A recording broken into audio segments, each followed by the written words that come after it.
സംസ്ഥാനത്തെ custody മർദ്ദനങ്ങളിൽ police സേനയെ പ്രതിരോധിച്ച് മുഖ്യമന്ത്രി പിണറായി വിജയൻ ഒറ്റപ്പെട്ട സംഭവങ്ങളെ പർവ്വതീകരിക്കാനുള്ള ശ്രമമാണ് നടക്കുന്നത്.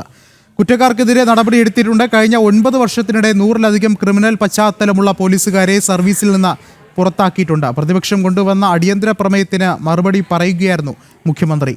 കസ്റ്റഡി മർദ്ദനത്തിൽ പ്രതിപക്ഷം അനിശ്ചിതകാല സത്യാഗ്രഹം പ്രഖ്യാപിച്ചിരിക്കുകയാണ്. പോലീസ് ആസ്ഥാനത്ത് ഗുണ്ടാ മൈത്രിയാണെന്നും പ്രതിപക്ഷ MLA മാർ കുറ്റപ്പെടുത്തി.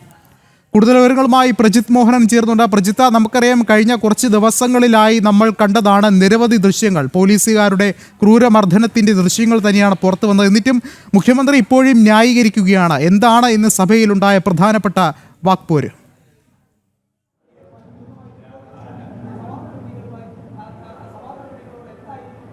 ഈ വിഷയം ഉന്നയിപ്പിച്ചിട്ടുള്ളത് തന്നെ നമ്മൾ പ്രതീക്ഷിച്ചതുപോലെ തന്നെയാണ് കാര്യങ്ങളുണ്ടായത്. ഒരു അടിയന്തര പ്രമേയ നാടകം എന്നതിനപ്പുറത്തേക്ക് കാര്യമായിട്ടുള്ള ഒരു ചർച്ചകളോ വിഷയങ്ങളോ ഇതിൽ ഉണ്ടായിട്ടില്ല. ഈ അടിയന്തര പ്രമേയത്തിൽ കുറേ നേതാക്കൾ കൃത്യമായി ഒന്ന് ഭരണപക്ഷത്തെയും പ്രതിപക്ഷത്തെയും നേതാക്കൾ അവരുടെ കാലത്ത് സ്വീകരിച്ച നടപടികളെക്കുറിച്ച് അല്ലെങ്കിൽ എതിർപക്ഷ കക്ഷികളുടെ സ്ഥാനത്ത് സ്വീകരിക്കാതിരുന്ന പോലീസിൽ ഉണ്ടായിട്ടുള്ള പ്രശ്നങ്ങളൊക്കെ ചൂണ്ടിക്കാട്ടിയുള്ള പ്രസംഗങ്ങൾ നടത്തി.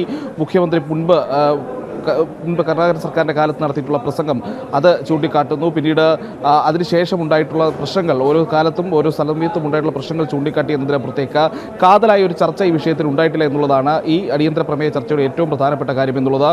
മുഖ്യമന്ത്രി നൽകിയ മറുപടിയിൽ പോലും കൃത്യമായി പോലീസിൻ്റെ ഭാഗത്ത് നിന്നുണ്ടാകുന്ന വീഴ്ചകൾ അത് ഒറ്റപ്പെട്ട സംഭവങ്ങൾ മാത്രമാണെന്ന് വരുത്തി തീർക്കാനുള്ള ശ്രമം അവിടെ ഉണ്ടായിട്ടുണ്ട്.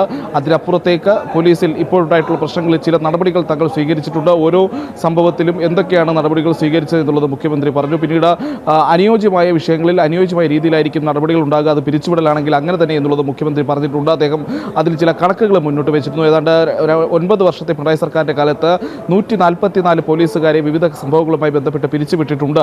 ഇങ്ങനെയൊരു നടപടി ഏതെങ്കിലും UDF സർക്കാരുകളുടെ കാലത്ത് സ്വീകരിച്ചിട്ടുണ്ടോ എന്നുള്ളൊരു ചോദ്യം അദ്ദേഹം ഉന്നയിച്ചു.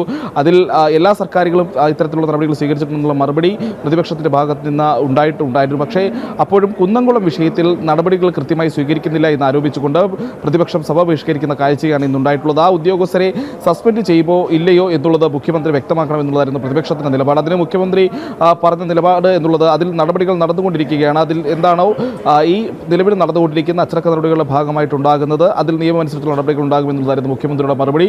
പക്ഷേ പ്രതിപക്ഷത്തിന് അത് സ്വീകാര്യമായിരുന്നില്ല. അതുകൊണ്ട് തന്നെ 2 MLA മാരുടെ അനിശ്ചിതകാല സത്യാഗ്രഹവും പ്രഖ്യാപിച്ചു. ഈ ഉദ്യോഗസ്ഥരെ സസ്പെൻഡ് ചെയ്യുന്നതുവരെ ഇവരുടെ സത്യാഗ്രഹം തുടരുമെന്നുള്ളതുമാണ് പ്രതിപക്ഷം സഭയിൽ പറഞ്ഞത്. പിന്നീട് പ്രതിപക്ഷം സഭ ബഹിഷ്കരിച്ച പുറത്തേക്ക് പോയി.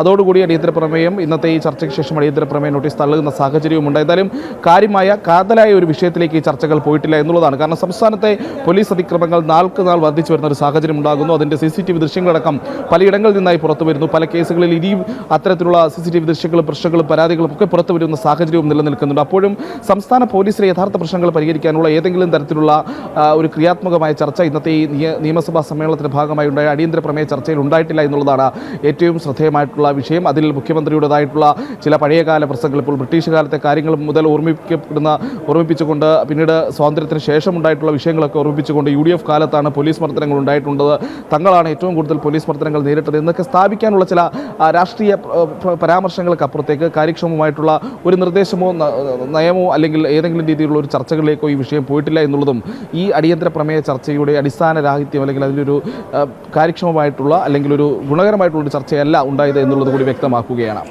ശരി, പ്രജിത്ത് മോഹനാണ് വിവരങ്ങൾ നൽകിയത്.